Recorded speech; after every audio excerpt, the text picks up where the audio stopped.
Welcome to the Empowered Investor Podcast. Have you ever felt overwhelmed by the sheer volume of choices and voices telling you how to plan or invest for your future?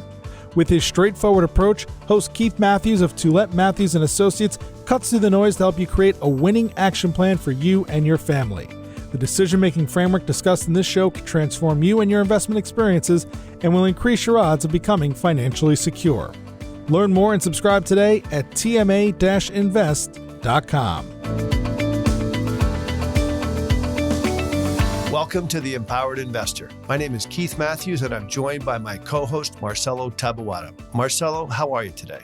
Keith, I'm super good. I'm excited about today's episode. We've had, as you know, a lot of guests in the Empowered Investor podcast, people that have fascinating stories, but today is a special interview for me.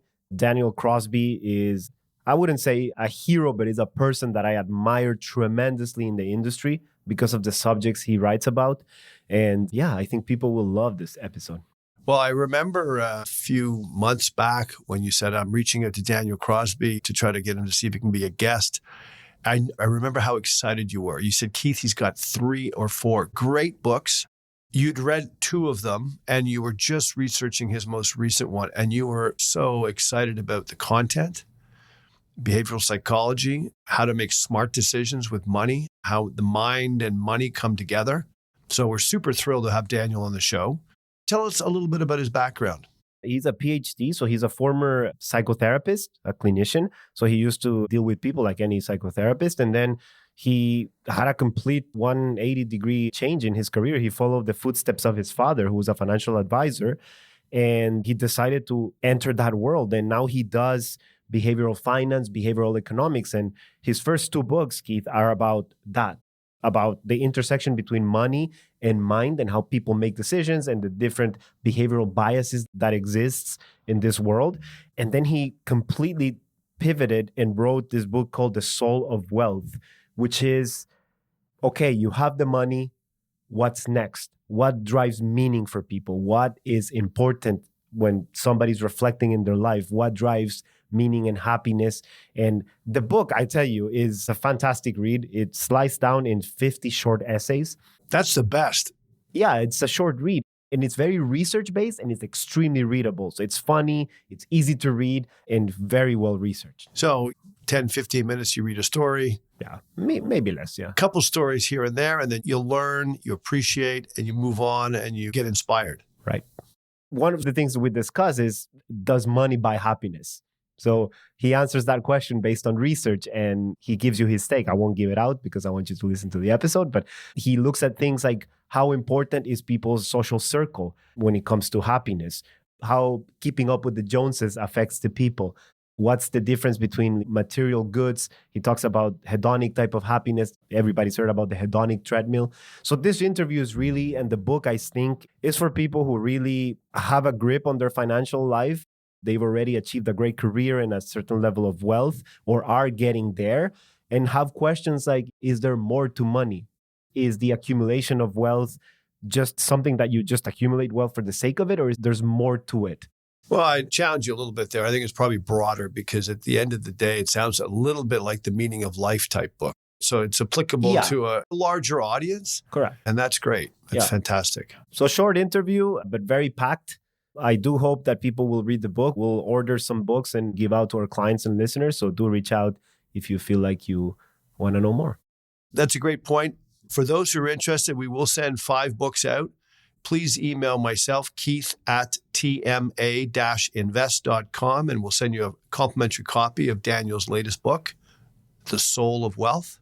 And Marcelo, thank you very much for reaching out to Daniel. I'm super excited to hear the show, and I'm sure it's going to be fantastic. Please enjoy the show. Daniel Crosby, thank you so much for taking the time. Welcome to the Empowered Investor Podcast. How are you today? Good, Marcelo. Good to be with you. Honestly, Daniel, I'm a huge fan. I'm a bit starstruck. I'm not going to lie. I've been following you since 2016. And some insiders here asked me to ask you about Diet Coke. Apparently, you love it a lot. Yes, I am a huge Diet Coke fan. I wish I could tell you how many I've had today, but it would be too embarrassing for me. By the way, I'm not calling you fat, just for the record, but I did realize that you've lost a lot of weight. Yeah, I lost like 60 pounds. You can't call me fat now, but you probably could have called me fat a few months ago. So yeah, I lost like 60 pounds. That's amazing. And Diet Coke was the secret to that success. So I was on the Diet Coke diet. Okay, yeah, I saw your tweet that went viral, but I was never a big drinker, but I quit drinking, and I always felt like those people who tweet, oh, I quit alcohol and it's amazing. It's not. It sucks.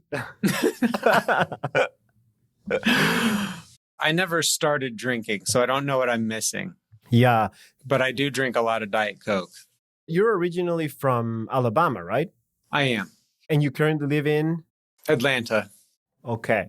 I also hear you're a big baseball fan. So who do you cheer for? This is true. I am a Cardinals fan, actually. So I'm a third generation St. Louis Cardinals fan. How about you? That's hilarious. So I am a Boston Red Sox fan. Oof. But one of my favorite players of all time is Yadier Molina. Oh, Yadi is the greatest catcher of all time. Yes. Yadi, the absolute GOAT. Such a great guy. Who's your favorite Cardinal of all time? I have to go with Ozzie Smith as my favorite of all time, just because he was my favorite from when I was a kid. Okay. But as an adult, definitely Albert Pujols and Yadi Molina and Adam Wainwright, probably my top three. Yeah, those are great choices. I always loved their teams and the way they played baseball. It's a great baseball season. I've never been, but both my wife and I are super into baseball. And so we've always appreciated the team. I don't hate the Cardinals, but I do hate the Yankees. I will tell you that. Well, I hate the Yankees too. And I think we all have to hate the Dodgers now, as it turns out. After they're going to drop $450 million on the payroll, I think they're the new Yankees. And I think we must all band together to hate them. I'm with you there. So listen, let's get right into it. So I just want to start.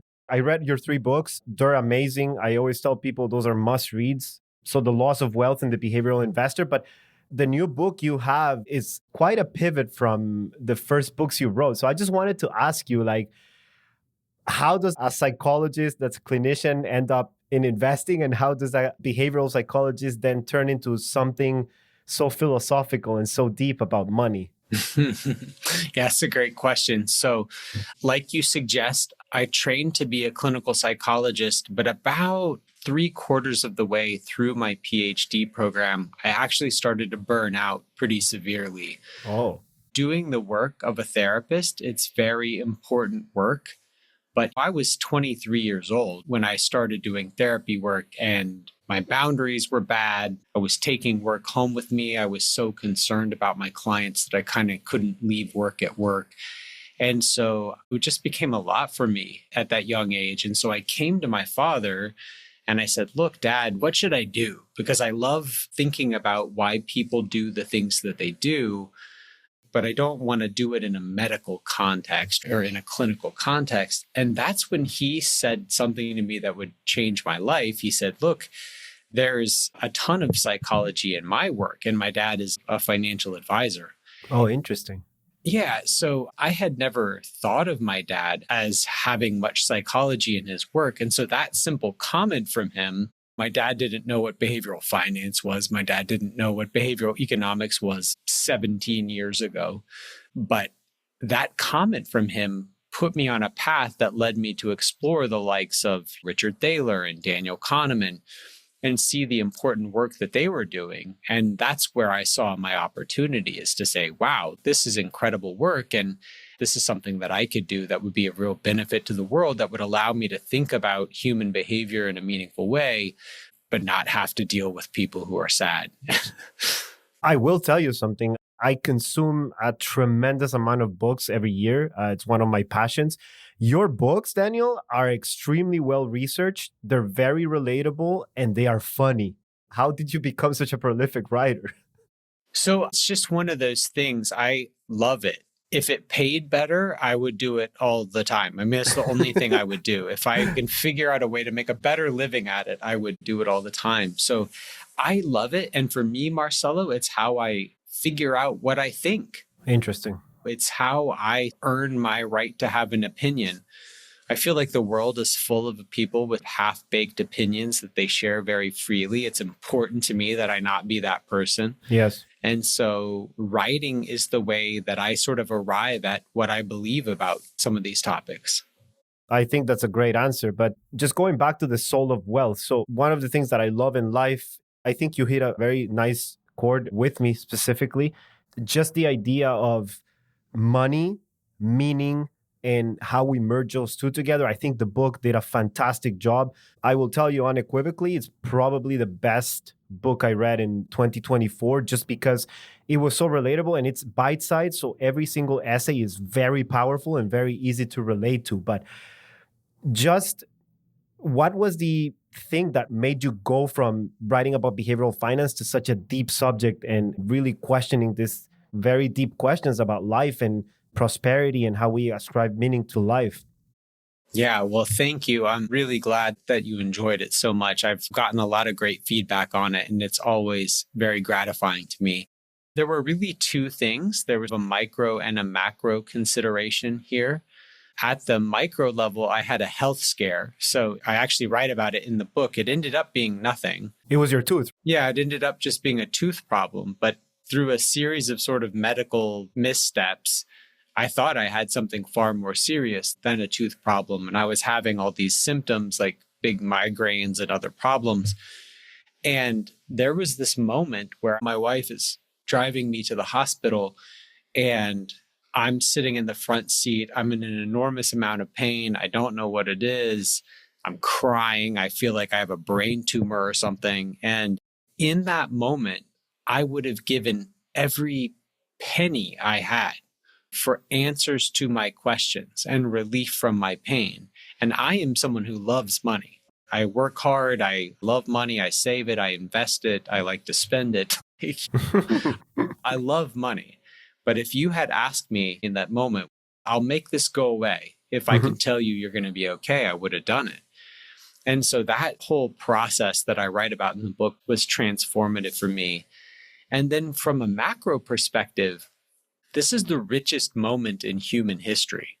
When the US was founded, 85% of the world was living in poverty. Today, that number is 9%. We have the wealth. The rising middle class around the world is the best it's ever been. The level of wealth in this country and in the developed world is the highest it's ever been. And yet we also see that there's a mental health crisis. There's an epidemic of loneliness and of suicide and all these heavy things.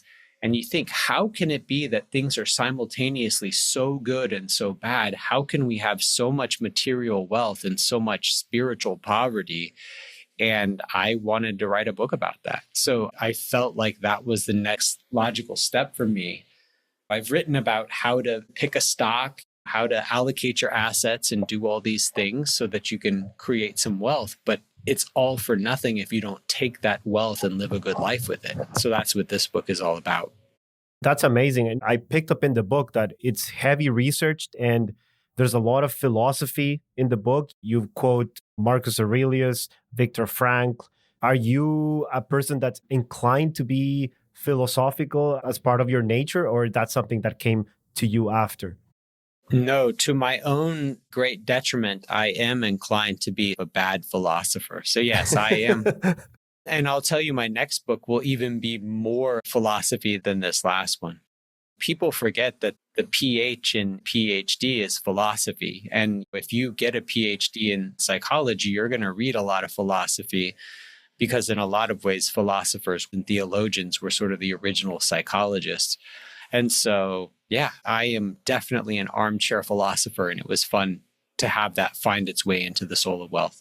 Yeah, for sure. And it did came through. That was evident. So I must ask you now, can money buy happiness? So sort of. As I discuss in the chapter, money can kind of sort of buy happiness sometimes. So let me talk about some of the research there. So one thing that we know for sure is that an absence of money can buy misery. If you don't have enough money, it's pretty miserable. You need enough money to buy yourself a safe place to live, a warm place to sleep, healthy, nutritious food, place where your kids can go learn.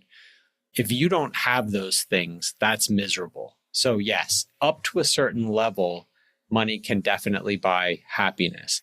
Some new research suggests that that level may be a lot higher than we thought it was before. Old research suggested that maybe started to plateau around $100,000, but new research says it may go much higher than that. So yes, up to a point, money can definitely buy happiness. But we also know that the way that we spend it matters. Some ways that we spend money buys a lot more happiness than others. So spending money on others and giving it away buys a lot of happiness. We know that getting out of work that we hate buys a lot of happiness, getting out of tasks that we don't enjoy doing. We know that novelty buys a lot of happiness. If I go to a new country and I see new traditions and new types of food and new language, all that novelty, that can buy a lot of happiness. So the way that we spend our money buys a lot of happiness. And I think as a society, we're far more focused on things and material acquisitions than we are things like generosity, time, and new experiences, which more reliably buy happiness. And then the other finding I found in the book that I thought was interesting was that for about 15% of people, money just didn't move the needle much. For about 15% of people, money just didn't impact their happiness for better or for worse very much. And so these people have a different problem. Maybe they have an organic mental illness that needs to be treated. They need to seek professional help. Maybe they need some circumstances in their life to change. But for 15% of the population, this idea that wherever you go, there you are is very much at work, and it solves a different problem. So money can definitely buy the absence of sadness in some ways. It can buy us the absence of misery. But once we get above that, I think it's up to us to spend it and save it and invest it in ways that the research shows help us. Yeah, so let's talk about that. So a lot of the clients that we deal with are people who are conscientious, they are saving money, they are preparing for retirement, they are well off, they have that absence of misery that you described. But what prevents someone from saying, Daniel, I make a good income, I save for retirement, so what? Why should I care about these things? Like, what would you say to someone like that?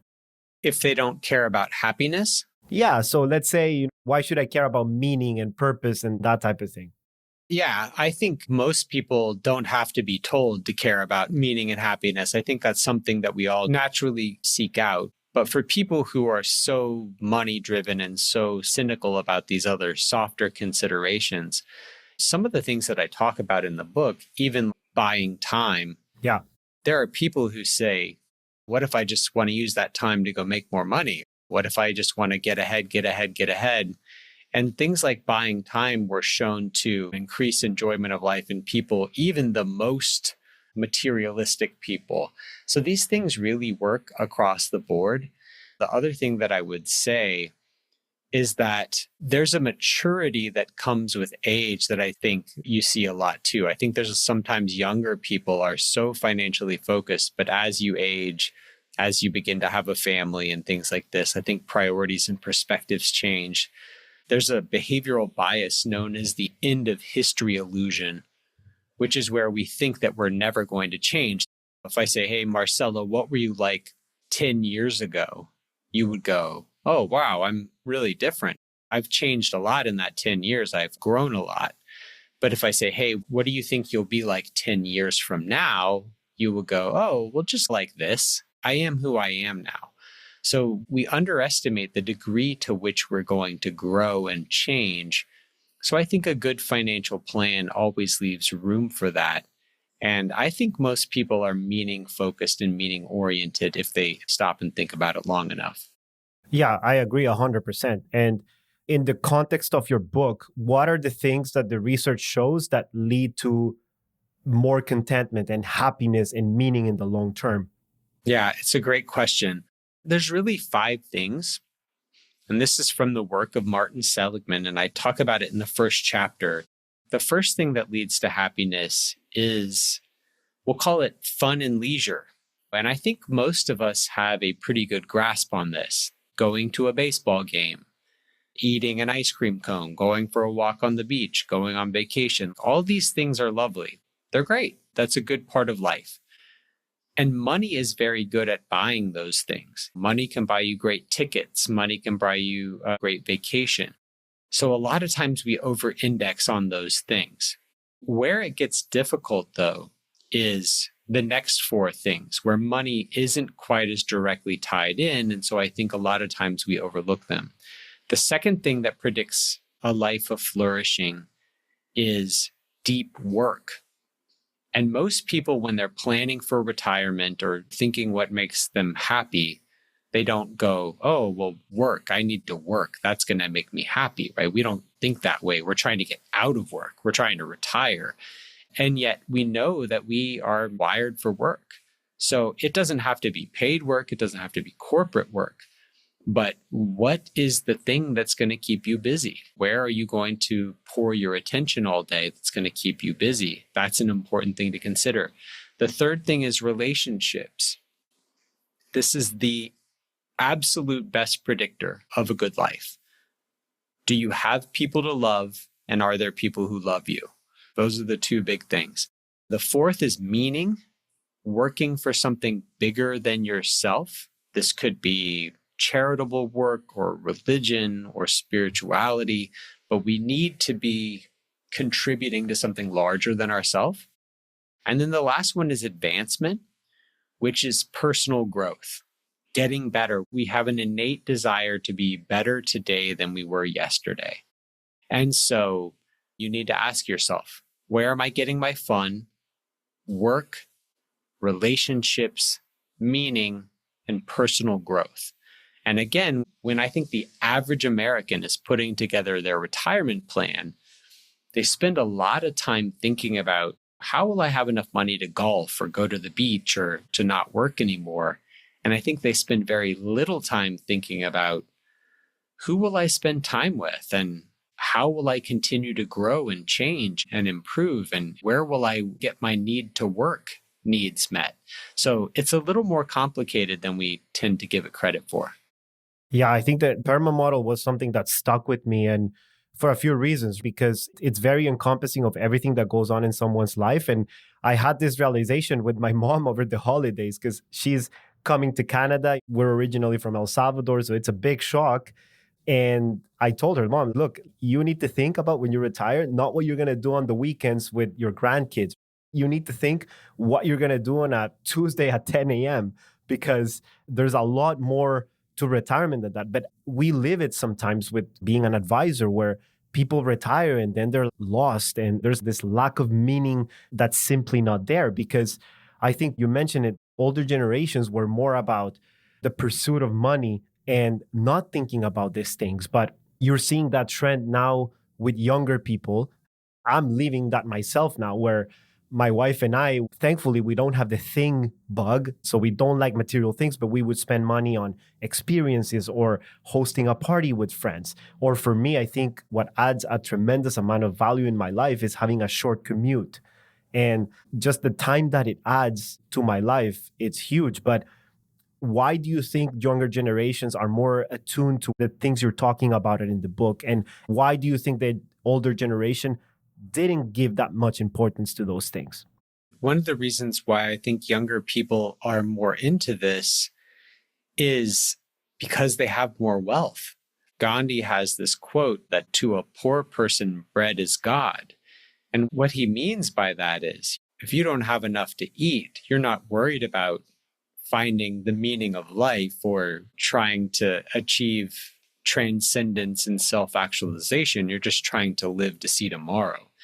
And so a consequence of this wealth growth in the developed world is that younger and younger generations are increasingly wealthy. They're increasingly taken care of. And so they can focus on more things like meaning and purpose. If you look at the US, some of the most productive times in US history were because people just had to.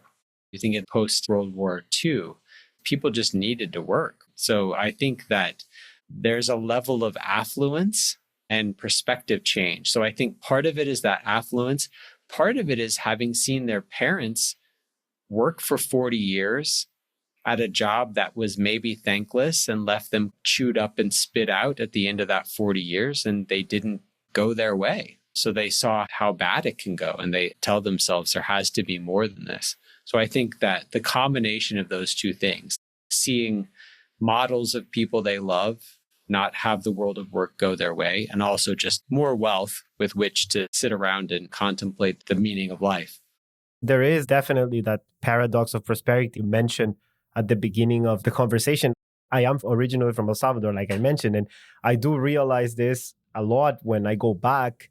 My friends, they may not have the level of wealth that we have here, but because it's a poor country, people worry less about the future. There's this element of more happiness and more letting go and less stress.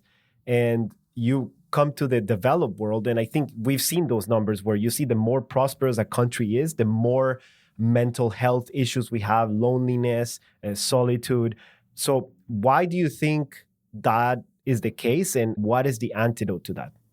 It's a good point. So I used to live in the Philippines. I lived in the Philippines for a couple of years as a missionary and saw a great deal of poverty there. Mm-hmm. Saw a great deal of poverty there. And that's a country I love very much because the people there, with all respect to El Salvador, the nicest people in the world. I mean, they're just so kind and they're so happy. And you look around at a country that's the size of Arizona, that has a population that's greater than California. I mean, it's just a country that's absolutely chock full of people, just slammed with people, and a great deal of poverty. And you say, well, how could they be so happy? Well, they're focused on today, and they're focused on relationships. And so one of the things is, if you think about your Maslow's hierarchy of needs. Yeah, 100%. If you think about that Maslow's hierarchy of needs that you probably learned about in your Psych 100 class, once those bottom two rungs of the pyramid, those physical needs are met, it's not like your needs go away or your problems go away. You just inherit a new class of problems. So depending where you live in the world, if you're born into a family where there's not as much abundance, a material abundance, or you're born in a part of the world where there's not as much material abundance, your problems may be of the physical variety, and you spend a lot of time and effort working to try and make sure that you're safe and fed and taken care of. But if you're from a family or a part of the world where those needs are squared away, it's not like you have no problems. You just get a new class of problems. And they're going to tend to be existential, psychological, spiritual in nature. And I think that's what you're seeing in North America right now. Yeah. Are you familiar with the work of George Steiner? I'm not. Okay. He wrote a really good book called The Nostalgia for the Absolute. It essentially talks about the absence of religion leaving a huge hole in society for purpose. And I do come from a religious background. I'm picking that you're coming from a religious background as well. Mm-hmm. So I'm just wondering, if somebody decides, let's say, not to be religious, and they say, that's my choice not to be religious, but are there strategies that you found in the book that somebody can do without being religious that will lead into that happiness and remove that angst we have about the endless pursuit of money and that type of thing?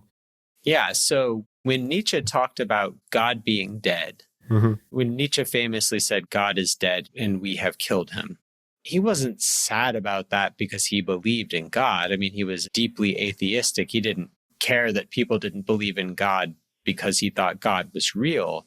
But what Nietzsche understood was that there's basically a God-shaped hole in our lives. We need meaning and purpose.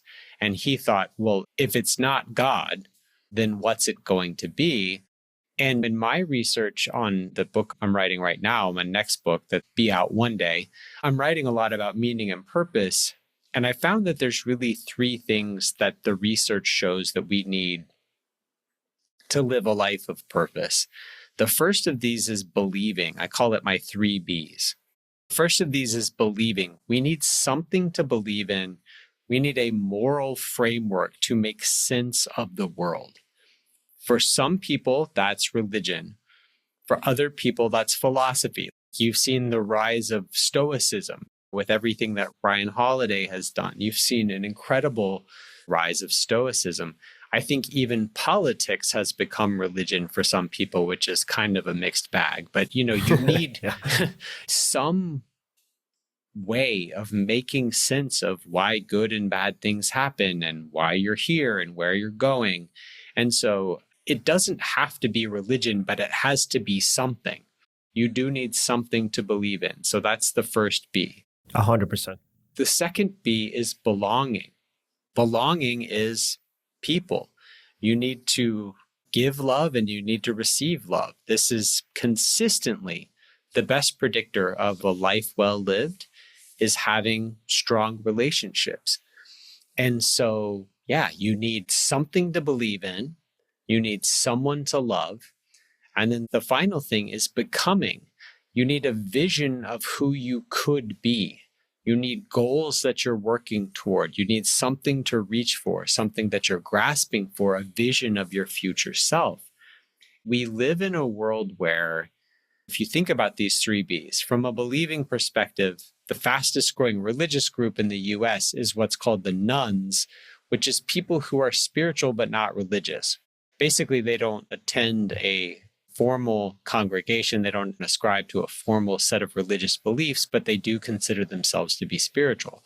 Well, that's fine. There's nothing wrong with that, but that's too amorphous. You've got to figure that out. You've got to figure out the shape of that spirituality.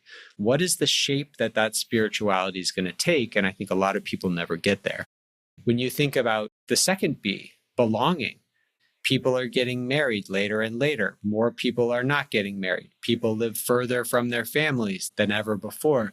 So we just don't exist societally in the same way that we did before. There's not the closeness that there was before. And even if you look post-COVID, there was an article in The Atlantic about that this week. People are spending so much more time alone than they used to, even just 5 years ago. And I think COVID put us on a path where we got used to being alone, or we got used to connecting through technology, and people really need other people. And then becoming, we need that vision. So all three ingredients are super important. If people just remember one thing from this, this is the thing to remember: believing, belonging, becoming. How do you make sense of the world? Who are you going to move through the world with, and who do you want to be? If you can figure those three things out, you're doing pretty good. Yeah, and I think the religious aspect, organized religion, tackles all those three because it's packaged for you. You get the ritualistic aspect of going to a place, you get to build a community, and if you do it properly, you do need to become and strive to be better. That's an interesting thing. There's interesting arguments because what we know for sure from a behavioral perspective is that people who go to church and belong to organized religions have more friends, they're happier, they live longer. I mean, if you could sell a pill that did for people what religion does, a lot of people would buy that pill because there's a lot of good that comes out of religion.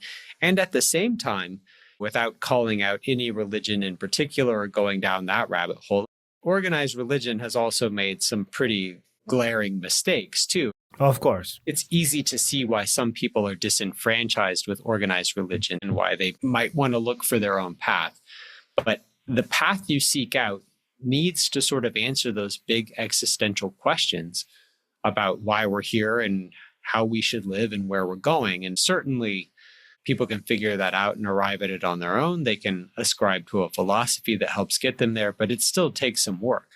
Yeah. I think one of the things I enjoy a lot about my job and my career is that I've been putting a lot of emphasis in helping my clients define how money can buy happiness for them in the sense that you're describing experiences, relationships. And before we used to ask clients, what are your goals in 5 years? And they say, I just want to retire. I don't let them get away with that. I say, you need to be more specific, like, what does that look like? What would you love to do? What are the things that in 30 years you'll regret not doing if we look back? And I think advisors are in a very powerful position to do that, to get those clients and steer them in that direction of trying to think about the greater picture and not just the mindless pursuit of meaning. But with that, I want to ask you, are there any things that you recommend to financial advisors or people who are in this privileged position how can we reframe and help people think about these things? I think the first thing that they have to do is realize what you've just laid out very nicely, which is that it is a privileged position and that it is a position where you have enormous power to do good in the world. For so long, the life of an advisor was seen as this transactional world where you just ran money for people and allocated assets. And the good news is that money touches every part of our lives. Money materially impacts every part of our lives. And so that means in a very real way that every part of your client's life, relational, spiritual, personal, is fair game for a conversation with a financial professional. So I think a huge first step is realizing that the role of an advisor is bigger than just tax alpha and product selection and asset allocation. I think once you've realized that, you're halfway there. In terms of the rest, I think that there's tools like the kind that I'm trying to develop at Orion, and then there's other good ones too that can help advisors on this path, because I think you need a semi-structured approach. Once you realize that it's bigger than that, I say don't be afraid to ask the hard questions, because most people are dying to talk about meaty things. We live in a world where you go to the grocery store or the gas station or whatever, and all these conversations we have are so shallow and transactional. And that's all people are candidly expecting from their financial advisor, is sort of like, gather some demographic data, spit out a report. Okay, I'll see you in 6 months. And when you can ask deeper questions, when you can ask better questions than that, I think you're going to have clients for life. Yeah, absolutely. I've experienced this so many times in the last few years, Daniel, when I had this realization that a lot of people would look at that and say, what are you talking about? They'll be cynic about it. I get it. And that's okay. I'm in a comfortable position now where I can say, I like working with the clients I'm working with. And if somebody doesn't agree, they're free to go look for another advisory firm. And that's okay. It's fine. But I do realize that I've had those moments where I've had deep questions and I've asked really tough questions to clients and they've come back and done changes in their lives. And that's a super proud moment for me because it gets me thinking we're in a privileged position to impact those behaviors. And that's something that's been transformational for me. It may not resonate with every client. I get that. That's normal, just life. But it definitely has changed how I view the relationship between advisor and client. But just before you go, because we're running out of time here, I want to ask you two more things.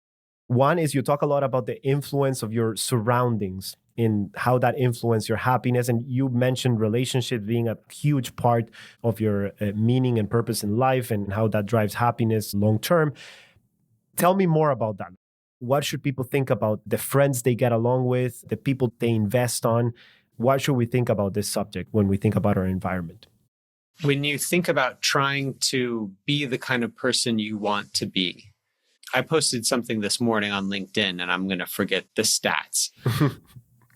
But it was basically showing that if a close friend of yours starts smoking, you're likely to start smoking.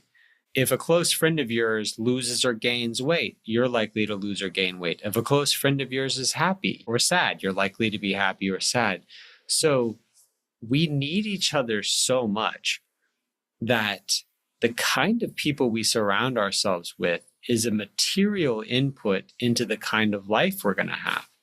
So I think that's one level at which we need to approach this conversation of relationships, is to say, okay, who do I want to be? What do I want to accomplish?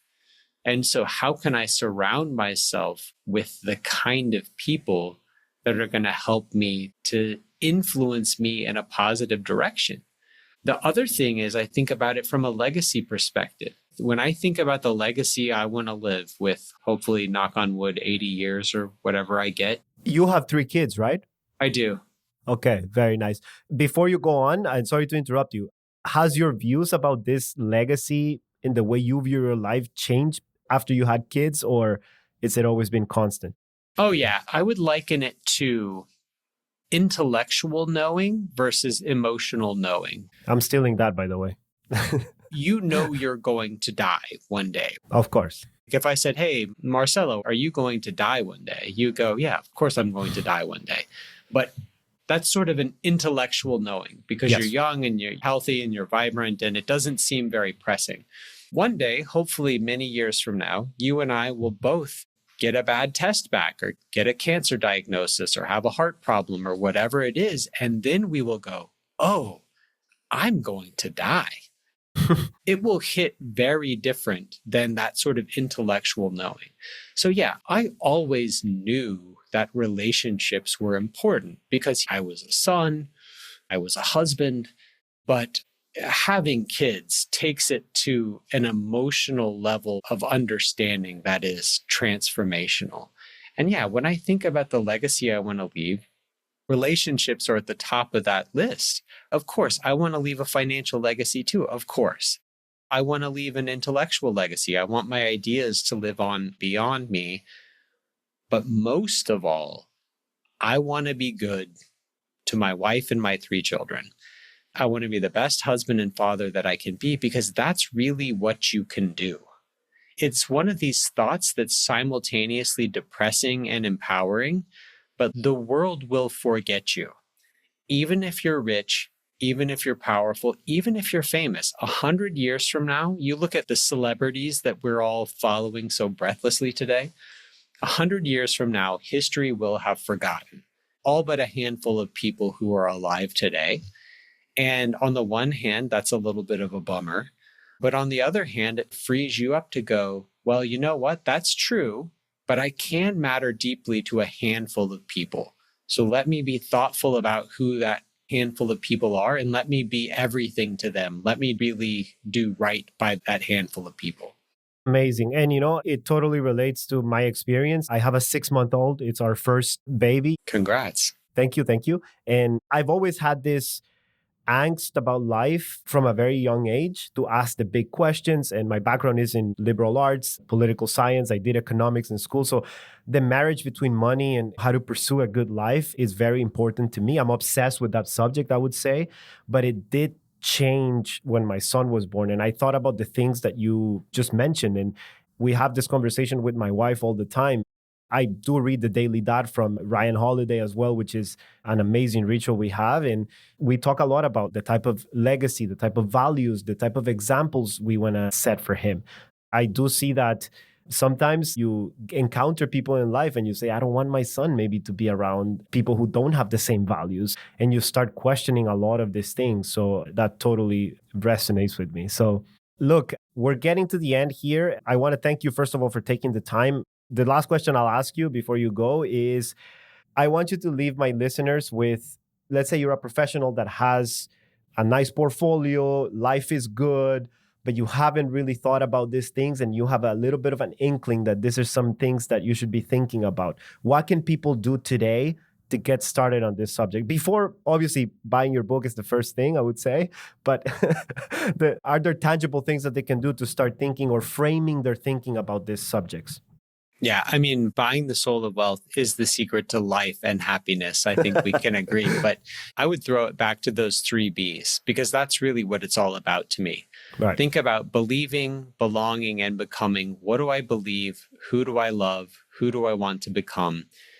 Think about the one of those 3 that you think needs the most work, because I think all of us are constantly trying to get those 3 things right. We shouldn't ever be static or satisfied with where those 3 things are. So think about those 3 things. Think about the one that needs the most work and try and generate a practical, concrete step you could take in the direction of one of those things in the next month or 2 months. That's where I would tell people to start. Yeah. Do you have any daily rituals that you follow to become better? If that's not too much of a personal question, obviously. Yeah, I mean, I work out. That's probably the biggest one. There's nothing I do for my mental health that is better for me than working out. So I work out at the same time every morning and I read with my kids every night. So if you get those 2 things right, a lot of other stuff can go wrong and it still seems like a good day. Yeah, it reminds me of one of the chapters you had in the book about don't show me your budget, just show me how you spend your money. And it's true. It's how we spend our time. And that's what tends to lead to what our priorities are. So Daniel, thank you so much for taking the time. I have reviewed your books online, and I will be giving some books to clients that ask me for the books. And so hopefully that will lead to some more books being sold for you. I appreciate you taking the time, and you're extremely generous, and keep up the good work. And I am looking forward for the new book you're releasing. Do you have any idea when the release date is? 2026. I bet summer 2026, if I had to guess. Yeah. All right. Well, thank you so much for your time. Thanks for your enthusiasm for the work. Appreciate you. You've been listening to the Empowered Investor Podcast, hosted by Keith Matthews.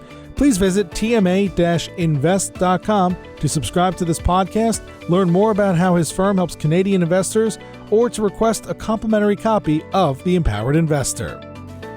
Investments and investing strategies should be evaluated based on your own objectives. Listeners of this podcast should use their best judgment and consult a financial expert prior to making any investment decisions based on the information found in this podcast.